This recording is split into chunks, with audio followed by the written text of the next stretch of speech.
for largemouth. They were right on top of it. So obviously we couldn't come in on them. So I fished a different area, and we waited, we watched, and we watched, and we watched, and they fished it for a long time. They fished it really thoroughly. And once they left, I said, I told my partner, I said, okay, let's go. We're gonna go fishing. Of course, he says to me, well, those guys just fished it for like half an hour. Why are we going to go fishing? I'm going, because, and this is where experience comes into play. I know how these guys fish. I know this team very well. I know exactly how they fish. I knew exactly what they were throwing in there. Okay? And I told them, I said, we're going to go there, we're going to fish it. We're not going to throw what they threw. We're going to throw something different. We're going to fish differently. And sure enough, we got a 6-pounder. Like literally, I would say probably less than 5 minutes after they left, we landed a 6-pounder. Right where they fished for half an hour. Okay? And my partner was very happy because all day he hadn't caught a fish yet. That was his first fish. He only caught one fish, and it was a 6-pounder. That's a kicker. That's great. If I had a partner who catch one big fish every day, that's it. I'm very happy with that. So anyways, he's very happy. He thinks we've won. He's all excited. Oh yeah, that's the winning. He's on. No, it's not over yet. They go, we still got half an hour to fish, you know, and I actually came up the Hastings River because it was out of Hastings, and this is where experience does come into play again. So I have all these what I call 5-minute spots, and all I do is I fish it for 5 minutes, 5 minutes, 5 minutes, go. And catch a fish there, and we pull up on one, and he throws in, and all of a sudden he sets hook and he breaks off a fish. Don't know how big it was, you know. He said it felt good, but he broke it, right? So anyways, I threw right back in, and I caught a 3.5-pound smallmouth, and called out a 2.5 pound. We gained a pound right there. This was with 5 minutes to go. Okay, we only won by less than half a pound. So, you know, you never give up. You never think that just because you caught that big fish, he was ready to go in. So we're not finished yet. We still got time. You want to use, you know, every little bit of time possible. That's why they give it to you. And anything can happen at any point. You know, you can. I've won with certain partners. We've won tournaments on literally the last cast of the day. In fact, when I was coming here, I was talking to a former partner of mine, Rob Lee, and we were actually, he was just asking, you remember that time when we were on, you know, fishing out of Belleville, and you know, and it rained, and we only had one fish, and then the sun came out, we started catching fish, and we had a fish in the live well that was probably about 1.5 pounds, and we couldn't get it one big enough to cull it out. So, and we had about an hour drive back to the weigh-in, and you know, literally I was packing the boat up. I was getting everything, pulling everything up, and he made one last cast. All of a sudden, he set hook. I thought he was fooling around at first, and I said, come on, sit down, let's go. We have to go now. He goes, I got a fish. I go, come on, are you serious? Anyways, he caught about a 3-pounder, and you know what? We called through that 1.5 pounds out, and that was the last cast we went, and we ended up winning by 0.2. So it has happened. It's happened to me. I know it's happened to other people.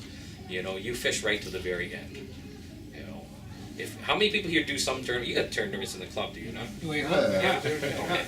You know what? No matter how you look at it, no matter how bad of a day you have, you know, you gotta remember there's always big fish. Okay, and you always. What you need to do is, like, I'm always trying to learn more. I always want to learn more. And I would say, in a tournament, I bet you in at least 60% of the tournaments I fish, at some point during that tournament, I'm pre-fishing. Okay? At some point in that tournament, I'm pre-fishing. Which, what that means is, you know, maybe things aren't going your way. You're not having a good day. So now we're going to go try something totally different. Maybe something we hadn't pre-fished before. Maybe we go to a presentation that's different. You know, you don't have to stay with your thing or give up. I see so many teams that give up. I see so many teams, if they haven't caught their fish by 11 o'clock, after that they're just wasting their time. Or some people leave. Sit down and eat. Or sit down and eat. Right, Jimmy? Is that what you do? No, but he's right. I see in the middle of the tournament, guys sitting down and eating.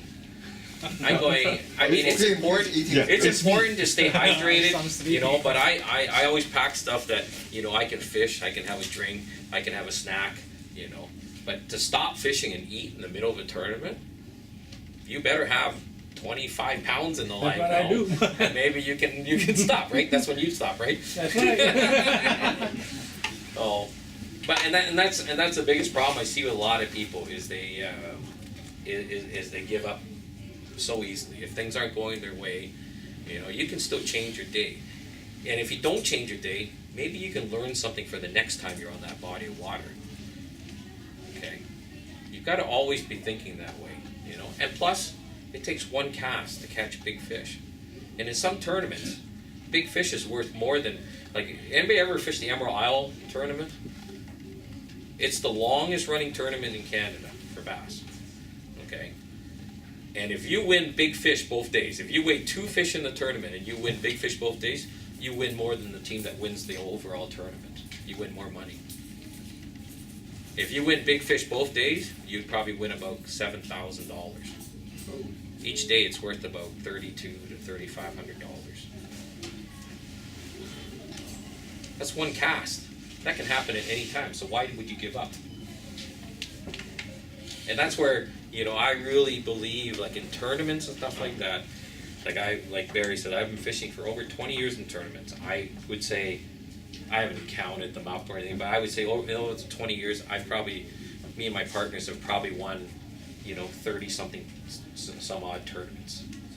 And it's very rare for me to have a year where I don't win at least one tournament. Like last year, I think we ended up winning 3 tournaments. Typically I win anywhere from 2 to 6. The best year I had, I won 6 tournaments. Okay.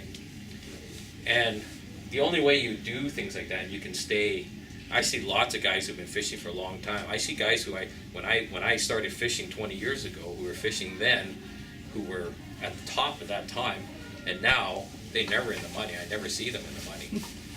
Because you know why? Because they go out and fish the same way they did 20 years ago. It doesn't work that way, The competition gets fiercer and fiercer all the time. There's young guys who come up, and it's so much easier to learn. Like, when I first started, there was nobody coming to seminars like this and talking about this stuff to me. TV and book. Yeah. Even then, it was marginal. Now you got the internet, you got all the information you want, you got some great seminars to go to, and it's so much easier to get that information. So it's the competition out there it gets tougher every year. People think it's easy. It's not easy. we the people who are able to kind of stay up there and have success, it's a lot of work. And that's what you got to do if you want to have success.